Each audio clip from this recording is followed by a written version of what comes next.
I agree. Could be. Do we have any questions in the audience? Because I can keep going with these guys, and actually there was a consumer point that I want to pick up on. But I do want to make sure that if there are questions out there, there's a lady with her hand up over here, if we've got a microphone. I was told there were microphones. Yeah, there's a microphone. Are you dozing at the side there? Are we not keeping you riveted? Go ahead. My name is Amanda Brinkman. I'm from Media 24 in South Africa, and more specifically with Ads 24, which is the newspaper sales division on national level of 102 newspaper titles. Mine is more a statement, I think, than it is a question. We work with all of the agencies and the blue chip clients, notably in Cape Town with OMD, that we have a very close relationship with.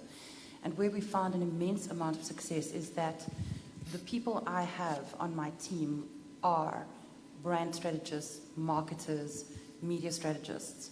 So it's not traditional newspaper or any specific media salesperson. In fact, that disqualifies them to be on my team. And we find that the agencies are stretched, don't have all of the resources, and need to do so much more work with so many less people. And what we offer as a media owner, even though we are seen maybe as a newspaper sales team, we do complete, total turnaround strategies. Right down to activations. We obviously have a print component in our company, logistics, we have television, we have magazine properties, but we also provide strategies that includes the opposition media, because for us to bring true solutions, we have to go beyond our parochial interests. And we as a newspaper sales division have seen growth of up to 30% year on year, and you know what's happening in the market at the moment. And I think that is based on partnerships. And just the last point on your issue of sharing revenue and looking at different ways of doing it. I'm in the process now of tying up with a new insurance product, a co-branding with 2 of the newspaper titles, where we are going in as a partner with the client, the agency, and the 2 newspaper properties. We are investing X amount of inventory for X amount of return of the premium for a period of time, and taking that as a trial. And that is clearly something that is measurable, because you've got particular numbers that you're dialing in and seeing how those things are working. So perhaps, there is something to discuss and debate, but there are definitely innovative ways of working together and partnering with client, agency, as well as media owner. Thank you. Do we have any other questions out there, or indeed statements? Observations. Thank you. Hi there, Mark Taylor at the History Channel. Dom, you talked about the Great Recession. Nick, you talked about the end of advertising, but the role of media these days. Is it time to do away with this antiquated thing called agency commission, which a lot of people in this room pay you and then you give it straight back to your clients? Is it dead?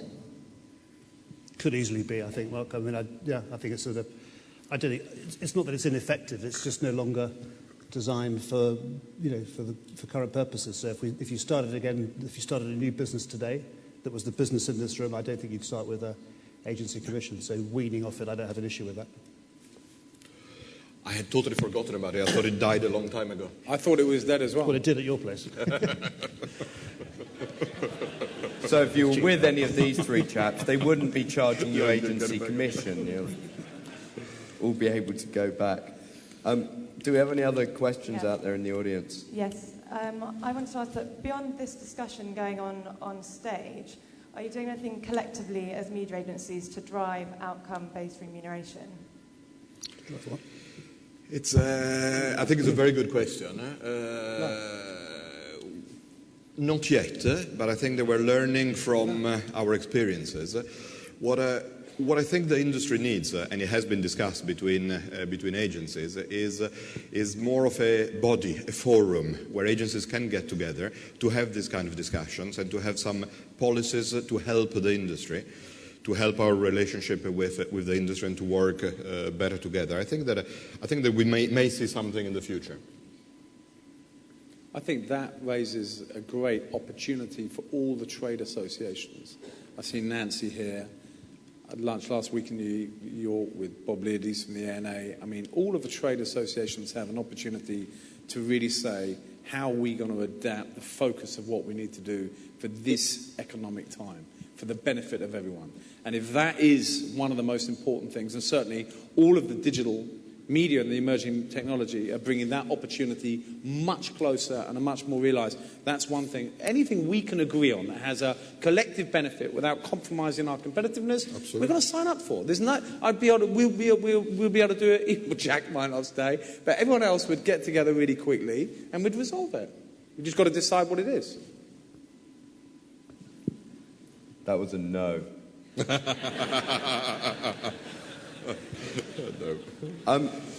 Do we have any other questions? I've got one last question. one lady down there. Sorry, there's a lady down here.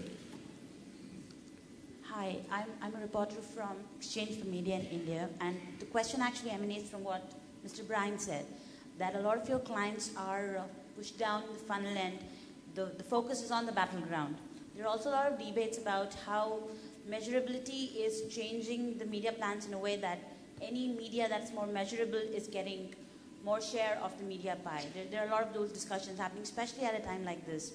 What I want to understand is that when very clearly there are conversations that mass media is losing out on some bit of the overall advertisers' budget, when we come out of this recession and when it's hopefully back to normal, what will really the whole game then look like? I mean, after this, when we change, what are we going to look like, especially because of all these measures that are being taken because of the recession and the crunch of cash and stuff? I think that's a very, very good question.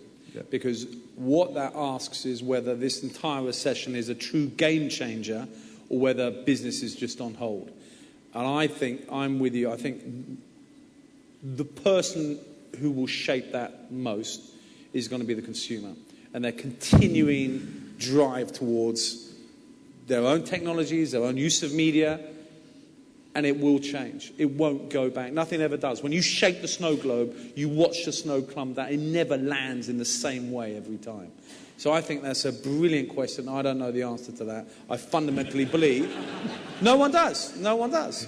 No one does. I mean, ultimately, look at the speed. Well, you tell me, in a year, Facebook has gone from 100 million to 200 million and 70% of their subscribers outside of the US. I mean, that happened in 1 year. So when we come out of the recession, when's it going to end? 2010, 2011? We don't know. But it will, all of these drives towards the consumer change will continue inexorably. So I don't think it's a case of traditional media and new media and the mass media. I think the issue is at the moment, my clients' mix of their marketing activities has to change for a more sales-based I world. think the point with the mix and the marketing activities is that we're already seeing the same shift that's just been accelerated. So there's no reason to think it's necessarily going to... It's not going to shake out. But I think it's a fascinating question about the consumer. And I was going to ask you guys, you get a lot of consumer insight. You spend a lot of time mining consumer data. To this question, do you think that the consumer's attitude, or do you think consumerism is going to take a hit, period? And what's that going to mean for people who are involved in the business of brands and sort of overtly selling things? Let me try to answer the question from a couple of different angles. I think, as we discussed this morning and came out of all the discussions in the morning today, if we consider this recession just a rebasing exercise, that in a couple of years' time, when it's finished, we just start from there and life will be exactly the same. It will just take a few years to get back there. That's a huge, monstrous mistake. It's not a rebasing exercise. It's a different world which is going to come out of this. It will be different. It will be different in terms of consumer. I think that the consumer is changing dramatically, and the longer the recession lasts, the more this will take place. It's affecting our business because I don't think that agencies are going to come out of the recession in the same way that they walked in. Media, advertising, PR, digital, other specializations, multiple networks across the world. I think the efficiency that Dominic was mentioning before will reshape dramatically the industry. I think we'll have different players around the table, different media owners, different agencies, a very different consumer. Dominic? No, I mean, I agree with all the above. I mean, it's just, you don't know. I mean, who can tell? You just have to keep investing these precious few dollars that we've got left into keeping track with the consumer and finding out as we kind of go along this awkward journey. There you have it. Keep investing.